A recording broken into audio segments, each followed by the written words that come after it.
April 16, 2026. The fragile ceasefire, negotiated under intense diplomatic pressure in Islamabad by Pakistan's Prime Minister, had endured for precisely 8 days, 2 hours, 9 seconds, and 14 minutes. In the pre-dawn darkness above the Strait of Hormuz, the most critical maritime choke point on Earth, a narrow corridor just 33 meters wide carrying over 21 million barrels of oil every single day, the illusion of stability was about to collapse. What followed would become one of the most calculated and audacious naval engagements in modern military history. Aboard the USS Abraham Lincoln Carrier Strike Group 3, the Combat Information Center operated in disciplined silence. The SBY-6V-1 radar array, the most advanced shipborne detection system ever deployed, scanned the horizon in precise, rhythmic sweeps. Everything appeared stable. The ceasefire was holding. Regional tensions had cooled slightly following emergency diplomatic talks. Intelligence suggested a fragile equilibrium.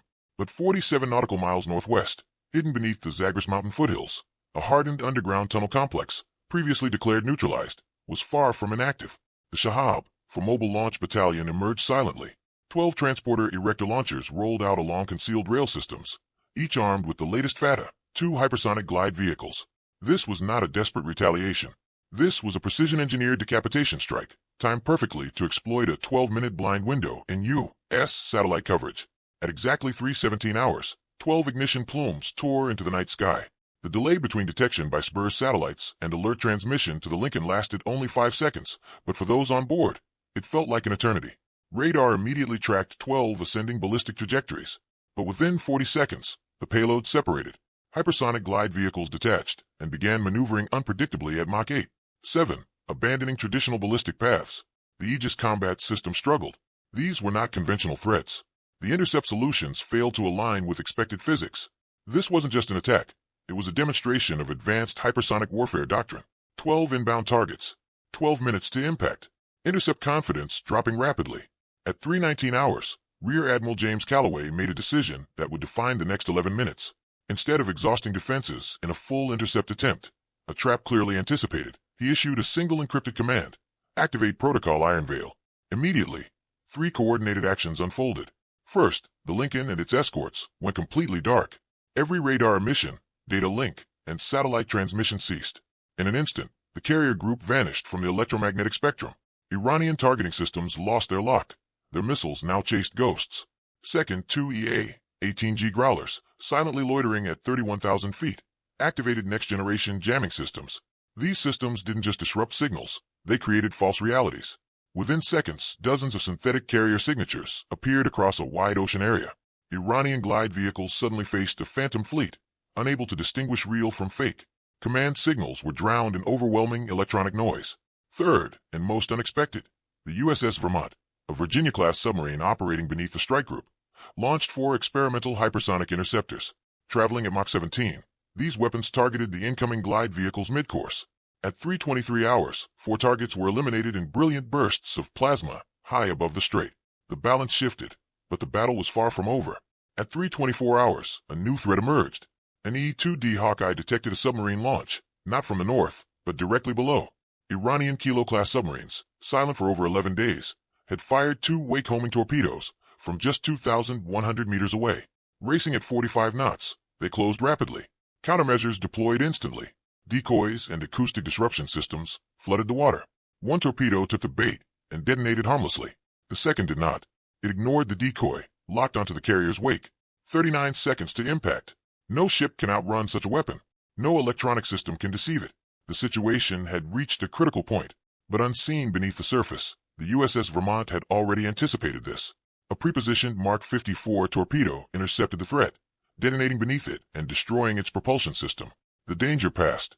The Iranian submarine attempted escape, but was quickly neutralized and forced to surface under overwhelming pressure. Meanwhile, in the sky, the remaining glide vehicles shifted to infrared targeting. With electronic guidance compromised, they locked onto the brightest heat sources, the Growler aircraft themselves. 3 glide vehicles converged. Pilots had just seconds to react. Extreme evasive maneuvers, flares, and countermeasures deployed instantly. 2 threats lost lock. The third continued closing. At the last possible moment, an SM-6 missile intercepted at mid-air, producing a detonation visible from miles away. The remaining glide vehicles, blind and unguided, crashed harmlessly into the sea. No U.S. assets were hit. The ceasefire, however, was over. By 3:31 hours, The Strait of Hormuz had transformed into an active war zone. The immediate threat was neutralized, but the strategic response was already underway. Orders were issued for a retaliatory operation, one that was carefully designed not to destroy, but to send a message. 12 F-35C fighters launched and climbed to 40,000 feet, crossing into Iranian airspace for the first time in over a week. They carried no weapons. Instead, they activated every onboard sensor simultaneously, scanning and mapping every radar emission, missile system, and command node across a 200-mile radius. Within seconds, an unprecedented real-time intelligence picture was formed. This wasn't satellite imagery. It was live data, captured directly from enemy systems at supersonic speed. The information was transmitted instantly back to command centers. The message was clear, total visibility. But the operation didn't end there. At 3:44 hours, a covert phase began. Two MH-60M Blackhawks lifted from an amphibious assault ship, flying at extremely low altitude across open water. Their target was not a military installation, but a small speedboat docked inside Bandar Abbas Harbor. Intelligence had identified it as the mobile command node responsible for transmitting the launch authorization. On board was a single individual, the signals officer who had somehow obtained classified satellite timing data. The mission window, under 7 minutes. The helicopters crossed the seawall undetected. Within seconds, Special Operations Forces secured the target.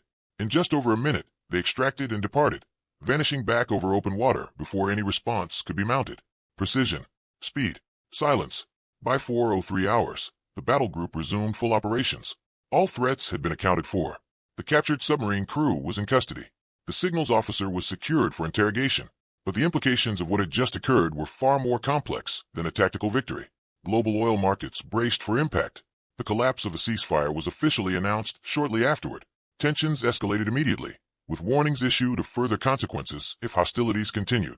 Yet deeper questions emerged. How had the Iranian forces obtained the exact timing of a classified satellite blind spot? How many additional launch systems remained hidden and operational?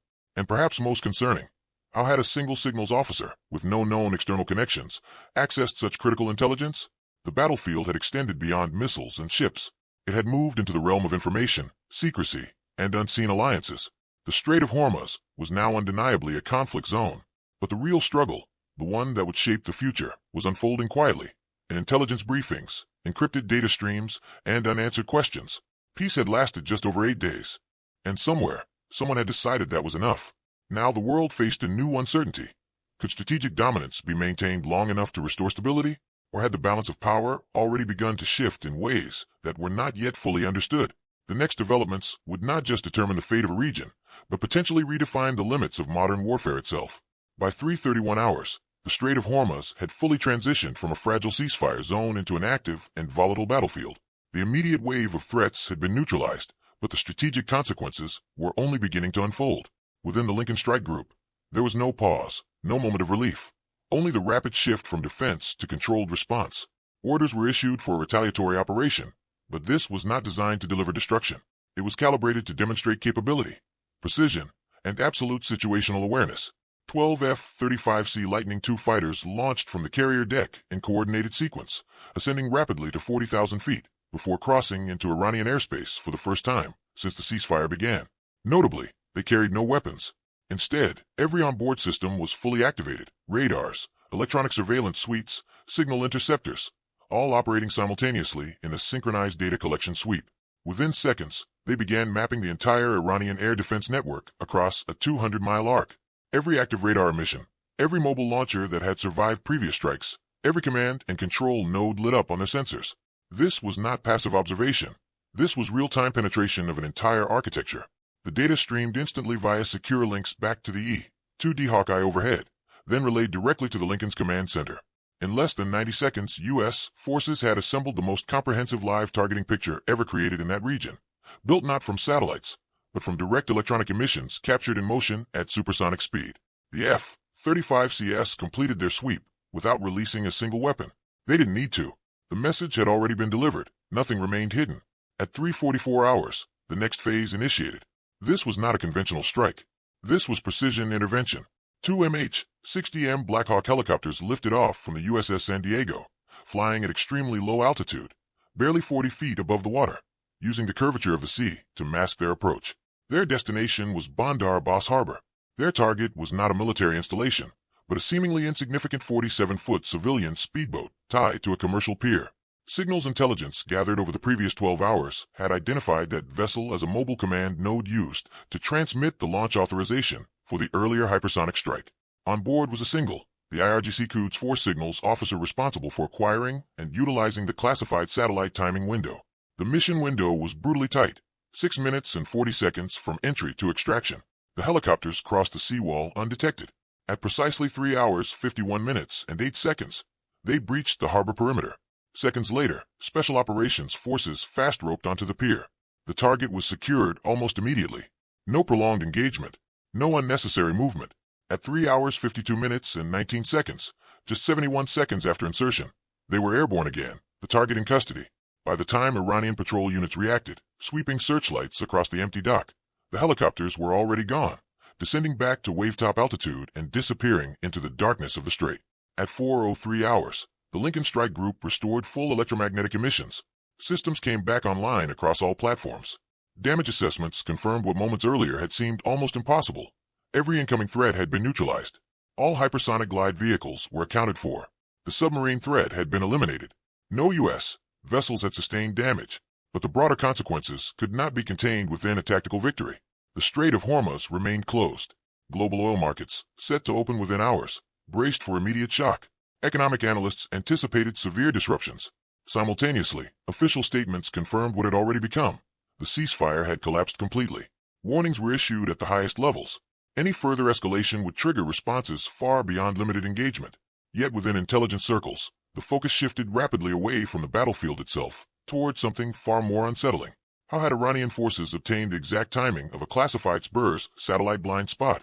This was not general intelligence. It was highly restricted, deeply compartmentalized information. The breach implied either internal compromise or an unknown access channel that had gone completely undetected. Further analysis raised additional concerns. How many Shahab for launch units had actually survived previous operations? The assumption that the threat had been neutralized was now clearly flawed. And perhaps most troubling of all, the captured signals officer had operated for over a decade without any identifiable external network. No foreign handlers, no known communication leaks, no digital trace that would explain the origin of the intelligence he possessed. Which meant one thing. The answer wasn't visible. The conflict in the strait was no longer defined solely by ships, missiles, or aircraft. It had expanded into a domain far more difficult to track: covert information flows, hidden loyalties, and unseen decision-makers operating beyond traditional intelligence frameworks. The battlefield had shifted.